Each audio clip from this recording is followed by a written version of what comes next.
ನಮಸ್ಕಾರ ಸ್ನೇಹಿತರೆ, ನಾನು Triveni. Welcome to spiritual alchemy 7. ಇವತ್ತು ನಾನು ಒಂದು ಹೊಸ ವಿಷಯ ನಿಮಗೆಲ್ಲ ತಿಳಿಸ್ಬೇಕು ಅಂದ್ಕೊಂಡೆ. ಇದನ್ನು ಆ್ಯಕ್ಚುಲಿ ನಾನು ಸುಮಾರು ದಿನದಿಂದ ಟ್ರೈ ಮಾಡ್ತಿದ್ದೆ. ನನಗೆ ತುಂಬ ಚೆನ್ನಾಗಿ ವರ್ಕ್ ಆಯಿತು. ಅದಕ್ಕೆ ನಿಮಗೆಲ್ಲ ಹೇಳೋಣ ಅಂತ ಬಂದೆ.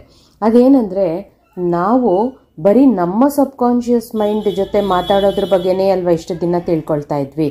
ಆದರೆ ಇವತ್ತು ಏನು ತಿಳ್ಕೊಳ್ಳೋಣ ಅಂದರೆ, ಬೇರೆಯವರ ಸಬ್ಕಾನ್ಷಿಯಸ್ ಮೈಂಡ್ ಜೊತೆ ಕೂಡ ನಾವು ಮಾತಾಡಬಹುದು. ಅದು ಹೇಗೆ ಮತ್ತು ಯಾಕೆ ಅನ್ನೋದ್ರ ಬಗ್ಗೆ ತಿಳ್ಕೊಳ್ಳೋಣ. ಈಗ ಯಾಕೆ ಮಾತಾಡಬೇಕು ಇನ್ನೊಬ್ಬರ ಸಬ್ಕಾನ್ಷಿಯಸ್ ಮೈಂಡ್ ಜೊತೆ ಅಂತ ಅಂದರೆ, ಈಗ ಫ್ಯಾಮಿಲಿ ಅಂತ ಇರುತ್ತೆ. ಆ ಫ್ಯಾಮಿಲಿಯಲ್ಲಿ ಗಂಡ ಹೆಂಡತಿ ಮಕ್ಕಳು ಅತ್ತೆ ಮಾವ ಈ ಥರ ಎಲ್ಲ ರಿಲೇಷನ್ಶಿಪ್ಸು ಇರ್ತಾರೆ. ಈಗ ಯಾರೋ ಒಂದಿಬ್ಬರಲ್ಲಿ ಜಗಳ ಆಗಿರುತ್ತೆ. ಜಗಳ ಯಾವಾಗಲೂ ಆಗ್ತಾ ಇರುತ್ತೆ. ನಿಮ್ಮ ಕಡೆಯಿಂದ ನೀವು ಪಾಸಿಟಿವ್ ಆಗಿರ್ತೀರಾ, ಲಾ ಆಫ್ ಅಟ್ರಾಕ್ಷನ್, ಹೋಪೋನೋಪೋನೋ ಇದೆಲ್ಲ ಯೂಸ್ ಮಾಡ್ತಾ ಇರ್ತೀರಾ, ಎಲ್ಲ ಕರೆಕ್ಟ್ ಆಗಿರ್ತೀರಾ. ಆದರೂ ಅವ್ರ ಕಡೆಯಿಂದ ನೀವು ಎಷ್ಟೇ ಅವ್ರ ಜೊತೆ ಅಡ್ಜಸ್ಟ್ ಆಗಿ ಚೆನ್ನಾಗಿರ್ಬೇಕು ಅಂತ ಹೋಗ್ತಿದ್ರು ಅವ್ರ ಕಡೆಯಿಂದ ನಿಮಗೆ ಆ ವೈಬ್ಸು ಸಿಗ್ತಾ ಇರಲ್ಲ. ಆವಾಗ ನೀವು ಇದನ್ನು ಯೂಸ್ ಮಾಡ್ಬೋದು. ಅವ್ರ ಮೇಲೆ ನೀವು ಹೋಪೋನೋಪೋನೋ ಕೂಡ ಚಾಂಟ್ ಮಾಡಿಕೊಂಡು ಅದ್ರ ಜೊತೆಗೇನೆ ಈ ಅವ್ರ ಸಬ್ಕಾನ್ಷಿಯಸ್ ಮೈಂಡ್ ಜೊತೆ ನೀವು ಮಾತಾಡ್ಕೊಳ್ಳೋದು. ನಿಮ್ಮ ಮನಸ್ಸಿನಲ್ಲಿ ಏನಿದೆಯೋ ಅದನ್ನು ಮನಸ್ಸು ಬಿಚ್ಚಿ ಅವ್ರಿಗೆ ಹೇಳ್ಕೊಂಡಾಗ ಅದು ಅವರ ಸಬ್ಕಾನ್ಷಿಯಸ್ ಮೈಂಡ್ಗೆ ಖಂಡಿತ ರೀಚ್ ಆಗುತ್ತೆ ಮತ್ತು ಅವರಲ್ಲಿ ನೀವು ಬಯಸಿದ್ದ ಚೇಂಜಸ್ ಖಂಡಿತ ಬರುತ್ತೆ. ಗಂಡ ಹೆಂಡತಿಯಲ್ಲಿ ಯಾವಾಗಲೂ ಜಗಳ ಆಗ್ತಾ ಇರುತ್ತೆ. ನಿಮಗೆ ಒಬ್ಬರ ಮೇಲೆ ಒಬ್ಬರಿಗೆ ತುಂಬ ಪ್ರೀತಿ ಇರುತ್ತೆ, ಆದರೂ ಜಗಳಗಳಾಗ್ತಾ ಇರುತ್ತೆ. ಇದನ್ನು ಹೇಗೆ ಸುಧಾರಿಸೋದು ಅಂತ ನಿಮಗೆ ಅರ್ಥ ಆಗ್ತಾ ಇರಲ್ಲ. ಸೊ ಅಂಥ ಟೈಮಲ್ಲಿ ನೀವು ಇದನ್ನು ಅವರ ಸಬ್ಕಾನ್ಷಿಯಸ್ ಮೈಂಡ್ ಜೊತೆ ನೀವು ಮಾತಾಡಿಕೊಂಡು ಸರಿ ಮಾಡ್ಕೋಬೋದು ಪ್ರಾಬ್ಲಮನ್ನು. ನಿಮ್ಮ ಮಕ್ಕಳು ನಿಮ್ಮ ಮಾತು ಕೇಳ್ತಾ ಇರಲ್ಲ, ಓದ್ತಾ ಇರಲ್ಲ, ಅಂಥ ಸಮಯದಲ್ಲಿ ಅವರ ಸಬ್ಕಾನ್ಷಿಯಸ್ ಮೈಂಡ್ ಜೊತೆ ನೀವು ಮಾತಾಡಿ ಅವರು ಗಲಾಟೆ ಮಾಡದೆ ಹೇಳಿದ ಮಾತು ಕೇಳಿಕೊಂಡು ಚೆನ್ನಾಗಿ ಓದೋ ಥರ ಮಾಡ್ಬೋದು. ಆದರೆ ಒಂದು ವಿಷಯ ಸ್ನೇಹಿತರೆ, ಇದನ್ನು ಒಳ್ಳೆ ಉದ್ದೇಶಕ್ಕೆ ಮಾತ್ರ ಉಪಯೋಗಿಸ್ಕೋಬೇಕು. ಅಂದರೆ ಈಗ ನೀವೇನಾದರೂ ಮನೆಯಲ್ಲಿ ಎಲ್ಲರೂ ನನ್ನ ಮಾತೇ ಕೇಳಬೇಕು, ನನ್ನ ಹಿಡಿತದಲ್ಲೇ ಇರಬೇಕು, ನಾನು ಹೇಳ್ದಂಗೆ ಕೇಳಬೇಕು, ನನ್ನ ಅತ್ತೆ ಕೂಡ ನಾನು ಹೇಳ್ದಂಗೆ ಕೇಳಬೇಕು, ನನ್ನ ಗಂಡ ನಾನು ಹೇಳ್ದಂಗೆ ಕೇಳಬೇಕು, ಈ ರೀತಿ ಅಹಂಕಾರದಿಂದ ಅಥವಾ ಸ್ವಾರ್ಥದಿಂದ ನೀವೇನಾದರೂ ಈ ಪದ್ಧತಿನ ಯೂಸ್ ಮಾಡೋಕ್ಕೆ ಹೋದರೆ ಅದು ಉಲ್ಟಾ ಹೊಡೆಯುತ್ತೆ ನಿಮಗೆ. ಅಂದರೆ ನೀವೇನು ಕೇಳ್ಕೊಳ್ತಾ ಇದ್ದೀರೋ ಅದು ಆಗೋಲ್ಲ, ಇನ್ನೂ ಆಗಲ್ಲ ಅನ್ನೋದನ್ನು ಪಕ್ಕಕ್ಕಿಟ್ಟರೆ ಇನ್ನು ಉಲ್ಟಾ ಆಗೇ ಆಗ್ತಾ ಇರುತ್ತೆ. ಇದಿದ್ದು ಯಾರೂ ನಿಮ್ಮ ಮಾತು ಕೇಳಲ್ಲ, ಎಲ್ಲನೂ ಮನೆಯಲ್ಲಿ ಫುಲ್ಲು ಡಿಸ್ಟರ್ಬೆನ್ಸಸ್ ಜಾಸ್ತಿ ಆಗುತ್ತೆ. ಹಾಗಾಗಿ ಜೆನ್ಯೂನ್ ಆಗಿ ಯೂಸ್ ಮಾಡಬೇಕು. ನೀವು ನಿಮ್ಮ ಹೃದಯದಿಂದ, ನಿಮಗೆ ಗೊತ್ತಲ್ವಾ ಪ್ರತಿಯೊಬ್ಬರಿಗೂ ಅವ್ರು ಏನು ಅನ್ನೋದು ಅವ್ರಿಗೆ ಬಿಟ್ಟರೆ ಬೇರೆ ಯಾರಿಗೂ ಗೊತ್ತಿರಲ್ಲ. ನೀವು ಪಾಸಿಟಿವ್ ಆಗಿದ್ದು, ನೀವು ಮನೆಯಲ್ಲಿ ಎಲ್ಲರ ಹಿತವನ್ನು ಆಗಿದ್ದಲ್ಲಿ ಎಲ್ಲರ ಜೊತೆ ಎಲ್ಲರನ್ನ ಅರ್ಥ ಮಾಡಿಕೊಂಡು ಫ್ಯಾಮಿಲಿನ ಚೆನ್ನಾಗಿಟ್ಕೋಬೇಕು ಅನ್ನೋ ಉದ್ದೇಶ ನಿಮ್ಮಲ್ಲಿದ್ದಾಗ ಮಾತ್ರ ನೀವು ಇದನ್ನು ಯೂಸ್ ಮಾಡ್ಬೋದು. ಇದನ್ನು ಬರೀ ಫ್ಯಾಮಿಲಿಗೆ ಅಂತ ಅಲ್ಲ, ನಿಮ್ಮ ಸ್ನೇಹಿತರಲ್ಲಿ ಕೂಡ ಯೂಸ್ ಮಾಡ್ಬೋದು. ಸಪೋಸ್ ಸ್ನೇಹಿತರಲ್ಲಿ ನೀವು ತುಂಬ ವರ್ಷಗಳಿಂದ ಸ್ನೇಹಿತರು, ಯಾವುದೋ ಒಂದು ಮಿಸ್ಅಂಡರ್ಸ್ಟ್ಯಾಂಡಿಂಗಿಂದ ದೂರ ಆಗಿಬಿಟ್ಟಿರ್ತೀರ. ಮತ್ತೆ ನಿಮಗೆ ಅವ್ರ ಜೊತೆ ಮಾತಾಡಬೇಕು, ಅವ್ರ ಜೊತೆ ಮುಂಚೆ ಥರ ಇರಬೇಕು ಅಂತ ಅನಿಸುತ್ತೆ. ಈ ಮಿಸ್ಅಂಡರ್ಸ್ಟ್ಯಾಂಡಿಂಗ್ಸ್ ಎಲ್ಲ ಹೋಗಬೇಕು ಅಂತ ಇರುತ್ತೆ. ಆಗ ನೀವು ಇದನ್ನು ಯೂಸ್ ಮಾಡ್ಕೋಬೋದು. ನೀವು ಪ್ರೀತಿ ಮಾಡೋರು ನೀವು ಪ್ರೀತಿ ಮಾಡೋರು ನಿಮ್ಮನ್ನು ಬಿಟ್ಟು ಹೋಗಿರ್ತಾರೆ. ಅಂಥ ಸಮಯದಲ್ಲಿ ಕೂಡ ನಿಮ್ಮಿಬ್ಬರ ಮಧ್ಯೆ ಮಿಸ್ಅಂಡರ್ಸ್ಟ್ಯಾಂಡಿಂಗ್ಸ್ ಹೋಗೋದಕ್ಕೆ ಈ ಪದ್ಧತಿನ ನೀವು ಯೂಸ್ ಮಾಡ್ಬೋದು.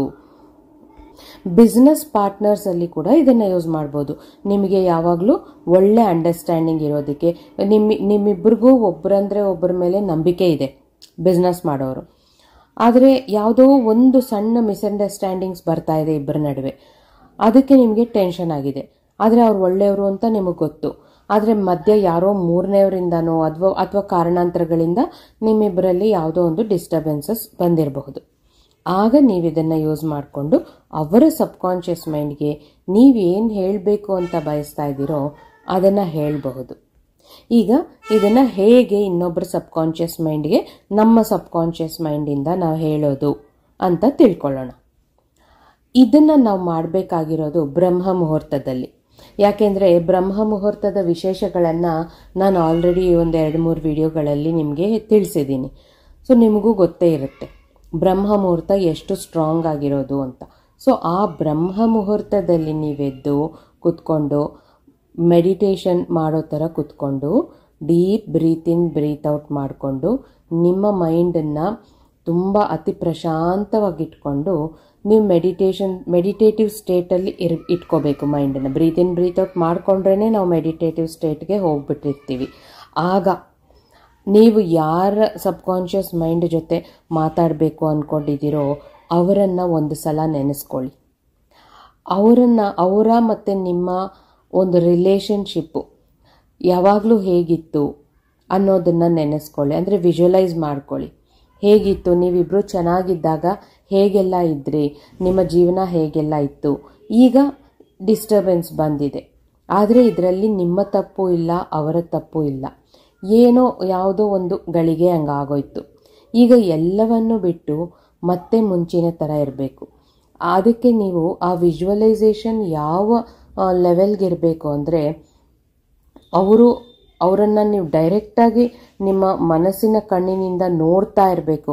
ಅಂದರೆ ಅವರು ಹಾಕೊಳ್ಳೋ ಪರ್ಫ್ಯೂಮು ಆ ಥರ ಏನಾದರೂ ಇದ್ದರೆ ನಿಮಗೆ ವಿಜುವಲೈಸೇಷನಲ್ಲಿ ಆ ಸೆನ್ಸ್ ಬರ್ತಾ ಇರಬೇಕು. ಆ ಪರ್ಫ್ಯೂಮು ಅಥವಾ ಅವ್ರು ಯಾವ ಕಲರ್ ಡ್ರೆಸ್ ಹಾಕ್ಕೊಂಡಿದ್ದಾರೋ ಅದು ನಿಮಗೆ ಹಾಗೆ ಕಣ್ಣಿಗೆ ಕಟ್ಟದಂಗೆ ಕಾಣಿಸ್ತಾ ಇರಬೇಕು. ವಿಜುವಲೈಸೇಷನ್ ಅಂದ್ರೇ with deep emotions and feelings ಅಂತ ಗೊತ್ತಲ್ವ ನಿಮಗೆ.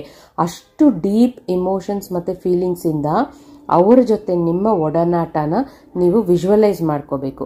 ಆ ವಿಜುವಲೈಸ್ ಮಾಡ್ಕೊಳ್ತಾ ನಿಮ್ಮ ಇಬ್ಬರ ಮಧ್ಯೆ ಇರುವಂಥ ಆ ಒಳ್ಳೆ ಕ್ಷಣಗಳನ್ನು ನೆನೆಸ್ಕೊಳ್ತಾ ಹಾಗೆ ನೀವು ಅವರಿಗೆ ವಿವರಣೆ ಕೊಡಬೇಕು.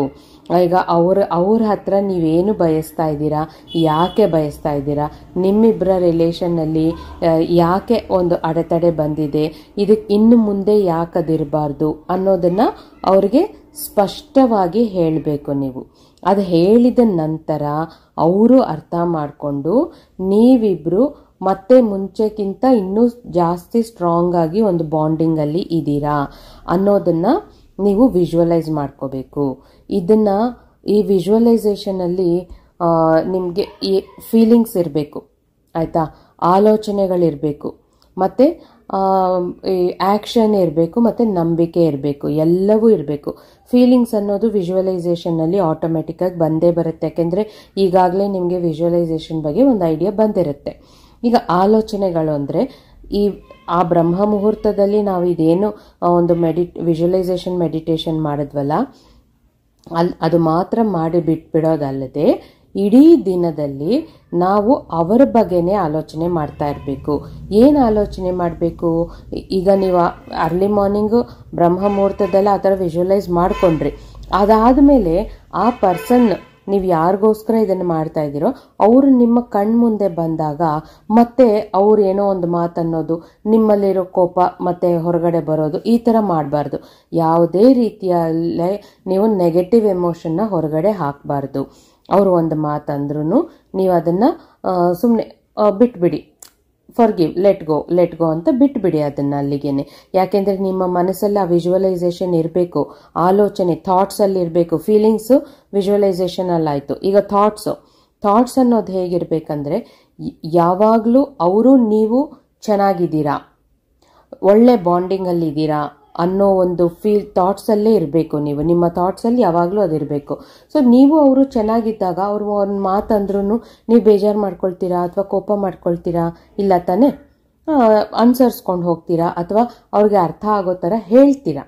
ಸೊ ಹಾಗಾಗಿ ಥಾಟ್ ಪ್ರಾಸೆಸ್ಸಲ್ಲಿ ಕೂಡ ಯಾವಾಗಲೂ ನೀವಿಬ್ಬರು ಒಂದೇ ಬಾಂಡಿಂಗಲ್ಲೇ ಇದ್ದೀರಾ, ಚೆನ್ನಾಗಿದ್ದೀರಾ ಅನ್ನೋ ಥಾಟ್ಸಲ್ಲೇ ಇರಬೇಕು. ಈಗ ಫೀಲಿಂಗ್ಸ್ ಆಯಿತು, ಥಾಟ್ಸ್ ಆಯಿತು. ನಂಬಬೇಕು. ನಿಮ್ಮಿಬ್ಬರ ರಿಲೇಷನ್ ಮೇಲೆ ಒಂದು ನಂಬಿಕೆ ಅನ್ನೋದು ಖಂಡಿತ ಇರಬೇಕು. ಮತ್ತು ಮುಂಚೆಯಿಂದನೂ ಯಾವುದೇ ಒಂದು ಸ್ವಾರ್ಥ ಇರಲಿಲ್ಲ ನಿಮ್ಮ ರಿಲೇಷನ್ಶಿಪ್ಪಲ್ಲಿ. ಯಾವಾಗಲೂ ಒಂದು ಲವಲವಿಕೆ ಇತ್ತು, ಒಂದು ಪ್ರೀತಿ ವಿಶ್ವಾಸ ಇತ್ತು. ಈಗ ಏನೋ ಮಧ್ಯದಲ್ಲಿ ಒಂದು ಡಿಸ್ಟರ್ಬೆನ್ಸ್ ಬಂದಿದೆ. ಇನ್ನು ಮುಂದಕ್ಕೆ ಮತ್ತಷ್ಟು ಸ್ಟ್ರಾಂಗ್ ಆಗಿ ಬಾಂಡಿಂಗಲ್ಲಿ ಇರ್ತೀರಾ ನೀವಿಬ್ರು ಅನ್ನೋ ದೃಢ ನಂಬಿಕೆ ನಿಮ್ಮಲ್ಲಿ ಇರಬೇಕು. ಇಷ್ಟಲ್ಲದೆ ಆ್ಯಕ್ಷನ್ಸ್, ಫೀಲಿಂಗ್ಸು, ಥಾಟ್ಸು, ಬಿಲೀಫ್ಸು ಮತ್ತು ಆ್ಯಕ್ಷನ್ಸು. ನಮ್ಮ ಲಾ ಆಫ್ ಅಟ್ರಾಕ್ಷನ್ ಅಂದ್ರೇ ಈ 4 ಪಿಲ್ಲರ್ಸ್ ಮೇಲೇ ನಿಂತಿದೆ. ಸೊ ಈಗ ಆ್ಯಕ್ಷನ್ ಏನು ತಗೊಳ್ಬೇಕು ಅಂದರೆ ನಿಮ್ಮ ಕಡೆಯಿಂದ ಅವರ ಜೊತೆ ನೀವು ಚೆನ್ನಾಗಿರೋದಕ್ಕೆ ಏನು ಎಫರ್ಟ್ ಹಾಕ್ತೀರಾ. ನೀವಾಗಿ ನೀವು ಹೋಗಿ ಮಾತಾಡಿಸಿ. ಈಗೋ ಇರಬಾರ್ದು. ಯಾವುದೇ ಒಂದು ರಿಲೇಶನ್ಶಿಪ್ಪು ಅವರ ಒಂದು ಬಾಂಡಿಂಗ್ ನಮಗೆ ಬೇಕು ಅಂದಾಗ ಅಲ್ಲಿ ಖಂಡಿತ ಯಾವುದೇ ಒಂದು ಈಗೋ ಅನ್ನೋದು ಇರಬಾರ್ದು, ಆಟಿಟ್ಯೂಡ್ ಇರಬಾರ್ದು. ಅದೇನೋ ನಾನೇ ಫಸ್ಟ್ ಹೋಗಿ ಮಾತಾಡೋದು, ಅವರೇ ಬಂದು ಮಾತಾಡಿಸ್ಲಿ, ಈ ರೀತಿ ಎಲ್ಲ ಇರಬಾರ್ದು. ಅಥವಾ ನಾನೇನು ತಪ್ಪು ಮಾಡಿದ್ದೀನಾ, ನಾನು ಯಾಕೆ ಹೋಗಿ ಮಾತಾಡಿಸ್ಬೇಕು, ಈ ಥರದ್ದೆಲ್ಲ ಇರಬಾರ್ದು. ಈ ಥರ ಇದ್ದಾಗ ಆ ರಿಲೇಶನ್ಶಿಪ್ಪು ಮತ್ತೆ ಯಾವಾಗಲೂ ಒಂದಾಗಲ್ಲ. ಅದು ಯಾವುದೇ ಒಂದು ರಿಲೇಶನ್ಶಿಪ್ ಆಗಲಿ, ಈಗೋ ಮತ್ತು ಬ್ಯಾಡ್ ಆ್ಯಟಿಟ್ಯೂಡ್ ಇದೆರಡೂ ಖಂಡಿತ ಇರಬಾರ್ದು. ಅದೆರಡೂ ಇದ್ದಲ್ಲಿ ಯಾವುದೇ ಒಂದು ರಿಲೇಶನ್ಶಿಪ್ಪಲ್ಲಾಗಲೂ ಯಾವಾಗಲೂ ಡಿಸ್ಟರ್ಬೆನ್ಸೇ ಇರುತ್ತೆ ಹೊರತು ಬಾಂಡಿಂಗ್ ಅನ್ನೋದು ಇರಲ್ಲ. ಸೊ ಈಗ ಆ್ಯಕ್ಷನ್ ಟೇಕಿಂಗಲ್ಲಿ ನೀವಾಗಿ ನೀವು ಹೋಗಿ ಮಾತಾಡಿಸಿ. ಅವ್ರು ಮಾತಾಡಿದ್ರಾ ಫೈನ್, ಮಾತಾಡಲಿಲ್ವಾ ಪರವಾಗಿಲ್ಲ, ಮತ್ತೆ ಮೇಲ್ ಬಿದ್ದು ಮಾತಾಡ್ಸೋದಲ್ಲ. ಅವರು ಒಂದು ಒಳ್ಳೆ ಮೂಡಲ್ಲಿದ್ದಾಗ ಹೋಗಿ ಕುತ್ಕೊಂಡು ಸಾರ್ಟ್ ಔಟ್ ಮಾಡಿ. ಅಂದರೆ ಪ್ರಾಬ್ಲಮ್ ಏನಿತ್ತು, ಅವ್ರ ಮನಸ್ಸಲ್ಲಿ ಏನಿದೆ ನಿಮ್ಮ ಬಗ್ಗೆ ಅಂತ ಒಂದ್ಸಲ ಅವ್ರ ಜಾಗದಲ್ಲಿ ಕುತ್ಕೊಂಡು ಯೋಚನೆ ಮಾಡಿ. ನಿಮ್ಮ ಮೇಲೆ ಯಾಕೆ ಅವ್ರಿಗೆ ಒಂದು ಕೋಪ ಅಥವಾ ಈ ರೀತಿ ಯಾವ ಡಿಸ್ಟರ್ಬೆನ್ಸ್ ಆಗಿದೆಯೋ ಅದು ಯಾಕಾಗಿದೆ ಅನ್ನೋದನ್ನು ನೀವು ಅವ್ರ ಜಾಗದಲ್ಲಿದ್ದು ಯೋಚನೆ ಮಾಡಿದಾಗ ನಿಮಗೆ ಕ್ಲಿಯರಾಗಿ ಅರ್ಥ ಆಗುತ್ತೆ. ಸೊ ಆಗ ನಿಮಗೆ ಈ ಪ್ರಾಬ್ಲಮ್ನ ಹೇಗೆ ಸಾಲ್ವ್ ಮಾಡೋದು ಅನ್ನೋದ್ರ ಬಗ್ಗೆ ಕ್ಲಾರಿಟಿ ಬರುತ್ತೆ. ಸೊ ನೀವು ಕುತ್ಕೊಂಡು ಮಾತಾಡಿ, ಯಾಕೆ ಈ ಥರ ಆಯಿತು, ಮತ್ತು ಮುಂದಕ್ಕೆ ಈ ಥರ ಆಗೋದು ಬೇಡ ಅನ್ನೋ ಥರ ಎಲ್ಲ ಮಾತಾಡ್ಕೊಳ್ಳಿ. ಸೊ ನಿಮ್ಮ ಕಡೆಯಿಂದ ಒಂದು ಆ್ಯಕ್ಷನ್ ಅನ್ನೋದಿದ್ದಾಗ ಆ ಕಡೆಯಿಂದ ನೀವು ನಿಮ್ಮ ಸಬ್ಕಾನ್ಷಿಯಸ್ ಮೈಂಡು ಅವರ ಸಬ್ಕಾನ್ಷಿಯಸ್ ಮೈಂಡ್ ಜೊತೆ ಕೂಡ ಮಾತಾಡಿರುತ್ತೆ. ಅದೆಲ್ಲ ಅವ್ರ ಸಬ್ಕಾನ್ಷಿಯಸ್ ಮೈಂಡಲ್ಲಿರುತ್ತೆ. ನೀವು ಒಂದ್ಸಲ ಇದು ಮಾತಾಡಿದ ತಕ್ಷಣ ಆಟೋಮ್ಯಾಟಿಕ್ಕಾಗಿ ಅವರು ನಿಮ್ಮ ಜೊತೆ ಮಾತಾಡೋಕ್ಕೆ ಶುರು ಮಾಡ್ತಾರೆ. ಇವಾಗ ಏನಾಗ್ಬಿಟ್ಟಿದೆ ಅಂದರೆ, ನಮ್ಮ ಬ್ಯುಸಿ ಲೈಫಲ್ಲಿ ಹೊರಗಡೆ ಇರೋವಂಥ ಸಮಸ್ಯೆಗಳನ್ನೆಲ್ಲ ಮನೆ ಒಳಗಡೆ ತರ್ತಾ ಇದ್ದೀವಿ. ಮನೆ ಒಳಗಡೆ ತಗೊಂಡು ಬಂದು ಫ್ಯಾಮಿಲಿಯಲ್ಲಿ ಡಿಸ್ಟರ್ಬೆನ್ಸ್ ಆಗ್ತಾ ಇದೆ. ಹಣಕ್ಕೆ ತುಂಬಾ ಪ್ರಯಾರಿಟಿ ಇದೆ ಪ್ರತಿಯೊಬ್ಬರ ಜೀವನದಲ್ಲಿ. ಹಣ ಅಂದ್ರೇ ಅದೊಂದು ಅದ್ಭುತವಾದ ಎನರ್ಜಿ ಅದು ಹಣ ಅನ್ನೋದು. ಯಾಕೆಂದರೆ ಅದು ಒಬ್ಬರಲ್ಲಿರಲ್ಲ, ಒಬ್ಬರಿಂದ ಒಬ್ಬರಿಗೆ ಶಿಫ್ಟ್ ಆಗ್ತಾ ಇರೋವಂಥ ಎನರ್ಜಿ ಅದು ಹಣ ಅಂದರೆ. ಸೊ ಹಾಗಾಗಿ ಈ ಹಣದ ಕೊರತೆ ಎಲ್ಲಿರುತ್ತೋ ಅಲ್ಲಿ ರಿಲೇಶನ್ಶಿಪ್ಸಲ್ಲಿ ಕೂಡ ಪ್ರಾಬ್ಲಮ್ ಅನ್ನೋದು ಬರೋದು. ಅಥವಾ ಹಣ ಇದ್ದರೂ ಕೂಡ ಕೆಲವರಲ್ಲಿ ರಿಲೇಶನ್ಶಿಪ್ಸಲ್ಲಿ ಪ್ರಾಬ್ಲಮ್ಸ್ ಬರ್ತಾ ಇರುತ್ತೆ. ಅದು ಯಾಕೆ ಬರುತ್ತೆ? ಈಗೋ ಇರುತ್ತೆ, ಆ್ಯಟಿಟ್ಯೂಡ್ ಇರುತ್ತೆ, ನಂಬಿಕೆ ಇರಲ್ಲ. ಈ ರೀತಿಯಾದ ಕೊರತೆಗಳಿಂದಾನೇ ರಿಲೇಶನ್ಶಿಪ್ಸಲ್ಲಿ ಪ್ರಾಬ್ಲಮ್ ಬರೋದು. ಸೊ ನೀವೀಗ ನಿಮ್ಮ ರಿಲೇಶನ್ಶಿಪ್ಪನ್ನು ಈ ರೀತಿ ಅವರ ಸಬ್ಕಾನ್ಷಿಯಸ್ ಮೈಂಡ್ ಜೊತೆ ಮಾತಾಡಿ ಸರಿ ಮಾಡ್ಕೋಬೋದು. ಇದಕ್ಕೆ ಹೇಳೋದು ಸಬ್ಕಾನ್ಷಿಯಸ್ ಮೈಂಡ್ ಅಂದ್ರೇನೆ ಅಲಾವುದ್ದೀನ್ ಅದ್ಭುತ ದೀಪ ಅಂತ. ಅದಕ್ಕೆ ಎಷ್ಟು ಶಕ್ತಿ ಇದೆ ಅಂದರೆ, ಈ ವಿಶ್ವದ ಅನಂತ ಶಕ್ತಿನೇ ನಮ್ಮ ಸಬ್ಕಾನ್ಷಿಯಸ್ ಮೈಂಡಲ್ಲಿದೆ. ಅದು ಏನು ಬೇಕಾದರೂ ಸಾಧನೆ ಮಾಡಬಹುದು. ಆದರೆ ನಾವದಕ್ಕೆ ಏನು ಫೀಡ್ ಮಾಡ್ತೀವಿ ಅದು ಇಂಪಾರ್ಟೆಂಟ್ ಅಲ್ವಾ? ಇದೇ ತಾನೇ ಪ್ರತಿ ವಿಡಿಯೋಲಿ ಹೇಳೋದು.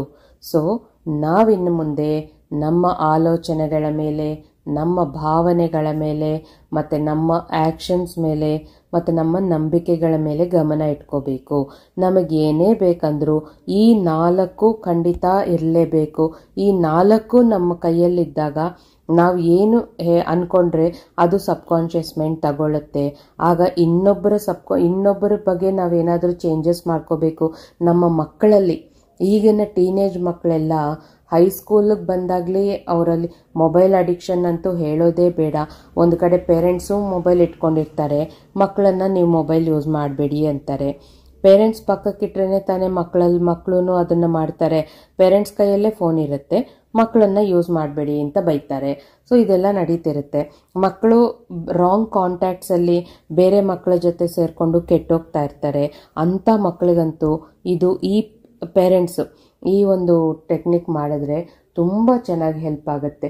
ನೀವು ಬ್ರಹ್ಮ ಮುಹೂರ್ತದಲ್ಲೆದ್ದು ನಿಮ್ಮ ಮಕ್ಕಳನ್ನು ನೆನೆಸ್ಕೊಂಡು ಅವರು ಒಳ್ಳೆಯವರಾಗಿದ್ದರೆ ಹೇಗಿರ್ತಾರೆ ಅನ್ನೋದನ್ನು ವಿಜುವಲೈಸ್ ಮಾಡಿಕೊಂಡು, ಚೆನ್ನಾಗಿ ಓದೋದನ್ನು ವಿಜುವಲೈಸ್ ಮಾಡಿಕೊಂಡು, ಈ ಸಮಾಜಕ್ಕೆ ನೀವು ಒಬ್ಬ ಒಳ್ಳೆ ವ್ಯಕ್ತಿನ ತಯಾರು ಮಾಡಿ ಕೊಟ್ಟಿದ್ದೀರಾ ಅನ್ನೋ ಹಾಗೆ ವಿಜುವಲೈಸ್ ಮಾಡ್ಕೊಳ್ಳಿ.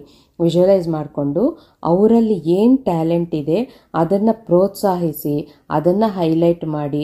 ಸೊ ಮಕ್ಕಳ ಮನಸ್ಸನ್ನು ಯಾವಾಗ ನಾವು ಈ ಥರ ಎಲ್ಲ ರೀತಿಲೂ ಒಂದು ಡೈವರ್ಟ್ ಮಾಡಿ ಅವರಲ್ಲಿರೋ ಟ್ಯಾಲೆಂಟನ್ನು ಹೈಲೈಟ್ ಮಾಡ್ತೀವೋ ಆವಾಗ ಅವ್ರಿಗೆ ರಾಂಗ್ ಕಾಂಟ್ಯಾಕ್ಟ್ಸ್ಗೂ ಹೋಗಲ್ಲ, ಕೆಟ್ಟ ಸಹವಾಸಗಳು ಮಾಡಲ್ಲ, ಒಳ್ಳೆ ರೀತಿಯಲ್ಲಿ ಬೆಳೀತಾರೆ. ಸೊ ಈಗ ನೀವು ಮಾಡಬೇಕಾಗಿರೋದು ನಿಮ್ಮ ಮಕ್ಕಳಿಗೋಸ್ಕರ ನೀವು ವಿಜುವಲೈಸ್ ಮಾಡ್ಕೊಳ್ಳಿ, ಮಕ್ಕಳು ಚೆನ್ನಾಗಿದ್ದಾರೆ, ನಿಮ್ಮ ಜೊತೆ ಚೆನ್ನಾಗಿದ್ದಾರೆ, ನಿಮ್ಮ ಮಾತು ಕೇಳ್ತಾರೆ ಅಂತ. ಸೊ ನಿಮ್ಮ ಮಾತು ಕೇಳ್ತಾರೆ ಅಂದರೆ ನೀವು ಏನು ಮಾತು ಹೇಳ್ತೀರಾ ಮಕ್ಕಳಿಗೆ ಅನ್ನೋದ್ರ ಮೇಲೆ ಕೂಡ ತುಂಬ ಇಂಪ್ಯಾಕ್ಟ್ ಬೀಳುತ್ತೆ. ಸೊ ನೀವು first as a human being positive ಆಗಿದ್ದೀರಾ, ಮೆಚೂರ್ಡ್ ಆಗಿದ್ದೀರಾ ಅಂತ ಯೋಚನೆ ಮಾಡ್ಕೊಳ್ಳಿ.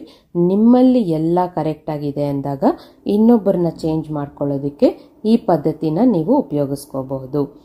ಸೊ ಇದನ್ನು ಉಪಯೋಗಿಸ್ಕೊಂಡು ನಿಮ್ಮ ಲೈಫಲ್ಲಿರುವಂಥ ಎಲ್ಲ ರಿಲೇಷನ್ಶಿಪ್ಸನ್ನು ನೀವು ಸರಿ ಮಾಡಿಕೊಂಡು ಸಂತೋಷವಾಗಿರ್ತೀರಾ ಅಂತ ನಂಬ್ತಾ ಇಲ್ಲಿಗೆ ನನ್ನ ಮಾತುಗಳನ್ನು ಮುಗಿಸ್ತಾ ಇದ್ದೀನಿ ಸ್ನೇಹಿತರೆ. ಮತ್ತೆ ಮುಂದಿನ ವಿಡಿಯೋದಲ್ಲಿ ನಾಳೆ ಭೇಟಿ ಮಾಡ್ತೀನಿ ನಿಮ್ಮನ್ನು. ಇಷ್ಟೊತ್ತು ನನ್ನ ಮಾತುಗಳನ್ನು ತಾಳ್ಮೆಯಿಂದ ಕೇಳಿಸ್ಕೊಂಡ ಪ್ರತಿಯೊಬ್ಬರಿಗೂ ನನ್ನ ತುಂಬು ಹೃದಯದ ಧನ್ಯವಾದಗಳು ಸ್ನೇಹಿತರೆ.